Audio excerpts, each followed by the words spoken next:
नमस्कार, मेरो नाम कुशल कुमार र आज पनि नयाँ भिडियो लिएर आइसकेको छु। हजुरले हेरिदिनुहुन्छ भन्ने आशा गर्दै आजको भिडियोतर्फ जाम। म भर्खरै चाहिँ यस्तो राम्रो भिडियो सुट गरेँ कि अनि के लाग्यो भन्दा चाहिँ यसमा चाहिँ स्टोरेजै भएन के। यसमा चाहिँ स्टोरेज भएन होइन। हुन त यसमा कति भयो थियो भन्दा चाहिँ यसमा कति 3 मिनट को भिडियो बनाएको थियो। 3 मिनट 23 सेकेन्डको चाहिँ भिडियो बनाएको थियो कि म भर्खरै बनाएको यो भिडियो चाहिँ। अनि मैले चाहिँ 5 मिनटको भिडियो बनाउने भनेको नि त। अनि त्यो 5 मिनटको चाहिँ दिनमा चाहिँ एउटा 5 मिनटको भिडियो चाहिँ बनाउनै पर्ने अवस्थाको लाग्छ कि मलाई होइन। एउटा हुन्छ नि, मैले 5 मिनटको चाहिँ भिडियो बनाउँछु भन्ने चाहिँ मलाई लाग्छ कि। अनि मैले चाहिँ यहाँ बनाउँदा चाहिँ यसको स्टोरेज चाहिँ फुल भएछ कि। अनि यसको स्टोरेज फुल भएपछि चाहिँ यसको लगभग 23 मिनट अझै प्रोफेसनल तरिकाले बनाएको होइन भिडियो। हेर्नु प्रोफेसनल तरिकाले पनि बनाएको कि मैले भिडियो होइन। तर के गर्नु, अनि त्यसपछि चाहिँ भिडियो चाहिँ बिचमै बन्द भइदिएछ कि 3 मिनटमै बन्द भइदिएछ। अनि यसको चाहिँ उस गर्न के भन्छन् अरे स्टोरेज फाल्न छ के होइन। धेरै भिडियो बनाएर कि म फेरि मलाई चाहिँ धेरै भिडियोहरू चाहिँ बनाउनु मन लाग्छ होइन। अनि त्यो बनाउन किन मन लाग्छ भने मेरो सानैदेखिको त्यो भिडियो बनाउने सोच हो कि। म जसै भयो भने जहाँ गएर भए पनि एउटा भिडियो चाहिँ बनाउने मेरो सोच हुन्छ कि। अनि भिडियो बनाउँछु कि जस्तो राम्रो भए पनि नराम्रो भए भिडियो चाहिँ बनाउँछु। जे भए पनि आफ्नै मोबाइलमा हुन्छ कि फेरि होइन। अनि त्यो भिडियो चाहिँ अब फाल्नु पर्ने हुन्छ। अब धेरै त अब राम्रो अब चुज गरेर राख्ने हो होइन, नराम्रो चाहिँ फाल्ने हो। अनि त्यो कारणले गर्दा चाहिँ मलाई चाहिँ त्यो फाल्न पनि झ्याउ लाग्छ के। अनि त्यो फाल्न झ्याउ लाग्छ। अनि आजको टपिक चाहिँ म के लिएर आएको थिएँ भन्दा चाहिँ भन्छ त्यो क्या सेटअप अन गर्ने बित्तिकै चाहिँ हजुरलाई देखाइसकेको थिएँ। भर्खरै के भनेको थिएँ, यस्तो भोलिन्छ कि यस्तो हुन्छ। म सेटअप गर्ने बित्तिकै चाहिँ मैले ट्याक्क कन्टेन्ट सोचिहाल्छु के त होइन।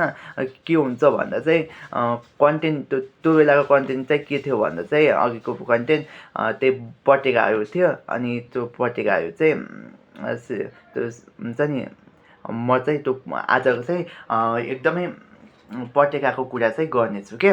बुझ्नुभयो? ओके, अब भिडियो सुरु गरेर है त धेरै गफ हान्ने हो होइन। गफ त सधैँ गफ हानिदिन्छै, गफै हानेर चाहिँ अब त्यही हो।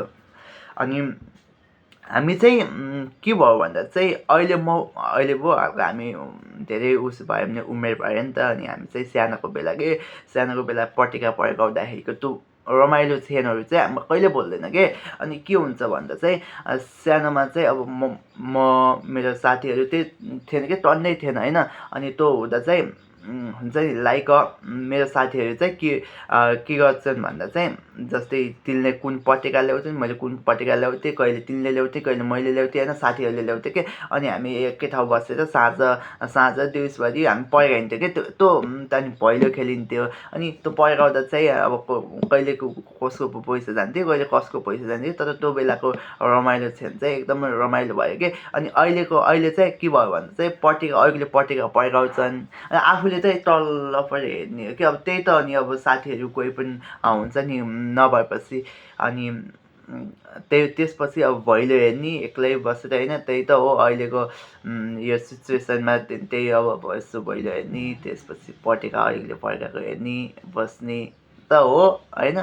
अनि धेरै नै त्यो गर्दा चाहिँ आफूलाई चाहिँ ओहो कि साथीहरू त कहाँ गएछन् र जस्तो पनि लाग्ने कि। अनि त्यो हुँदा चाहिँ अनि त्यो पहिलाको कुरा चाहिँ याद आउने कि हामी सानोमा त यस्तो गर्थ्यौँ, यस्तै पड्काउँथ्यौँ, छतदेखि फाल्थ्यौँ। अनि हामीले चाहिँ आफूले पनि एउटा हुन्छ नि साइकलको ट्युबबाट चाहिँ त्यो लो बजेटको लागि चाहिँ त्यो ठिक हुन्छ कि। अनि साइकलको ट्युबहरूले चाहिँ कसो गराएर चाहिँ मैले बनाउँथेँ कि। अनि त्यो ठुसी हुन्छ नि त्यो हावा भर्ने चाहिँ त्यसभित्र चाहिँ उस राख्ने के भन्छन् अरे सलेको बारुद राख्ने। अनि एउटा काँटीले ड्याममा ठोक्ने भने प्याटो पड्किन्थ्यो क्या होइन। अनि त्यस्तो पनि बनाइयो। अनि त्यो बनाउँदा चाहिँ हुन्छ नि त्यो रमाइलो हुन्थ्यो त्यस्तो त्यस्तो बनाइयो अनि सानाको त्यो पलहरू सानाको त्यो भैलो खेलिन्थ्यो भैलो पनि मस्त खेलिन्थ्यो क्या मजा आउँथ्यो भैलो खेल्दा अनि तास पनि खेलिन्थ्यो सबै खेलिन्थ्यो यो तिहारको माहौलमा चाहिँ एकदमै रमाइलो हुने कि त्यति बेला अहिले पो त्यस्तो भनौँ न पहिलाको जस्तो रमाइलो छैन अनि अहिलेको सिचुएसनमा चाहिँ के छ भन्दा चाहिँ अब होइन संस्कृतिहरू भुल्ने के परम्पराहरूको त भुल्ने अहिले त हिन्दी गीत रे अहिले हिन्दी गीत गाउँछन् होइन अब के भन्ने अब हिन्दी गीतमा नाच्छन् हामी खास भने त अब तिहारको माहौलमा अब हामी पनि नाचिन्छ हामी लाइक नाचिन्छ होइन अब सबैले त्यही गरे कि अब माहौलै बिग्रियो भनौँ न हाम्रो पनि गल्ती हो होइन तर बट अहिले चाहिँ हामी भैलो खेल्न चाहिँ गएँ होइन किनकि त्यस्तै त्यस्तै हो अब एक्लै भयो अनि साथीहरू पनि कोही भएनन् अनि त्यसपछि मलाई चाहिँ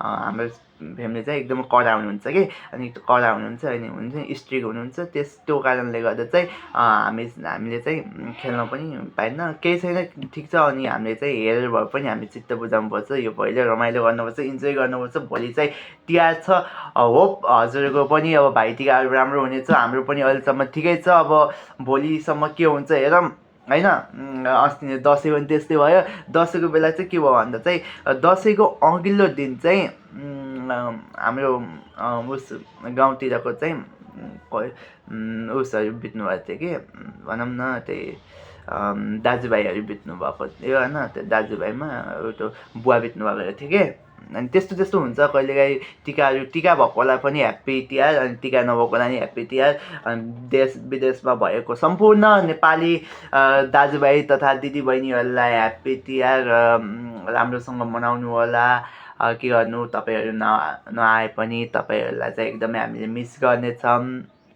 होइन ओके होप आज चाहिँ हामी यति नै कुरा गरौँ अनि भोलि पनि अब नयाँ भिडियो लिएर आउनेछ भन्दै आजको भिडियो यति नै टुङ्गाउँछौँ र मेरो प्रब्लम बुझिसक्नुभयो मैले सेटअप चाहिँ म त्यहाँ राम्रै तरिकाले बनाएको थिएँ बट मेरो चाहिँ के भयो भन्दा चाहिँ बुझिसक्नुभयो धेरै कुरा गर्नु परेन होइन यस्तो भइसकेको थियो अब 3 मिनटको बनाइ चाहिँ यहाँ चाहिँ कति 7 मिनटको भइसकेछ होप रमाइलो गर्नु होला म पनि एकदम रमाइलो गर्नेछु बाई बाई सबैजनालाई ओके थ्याङ्क यू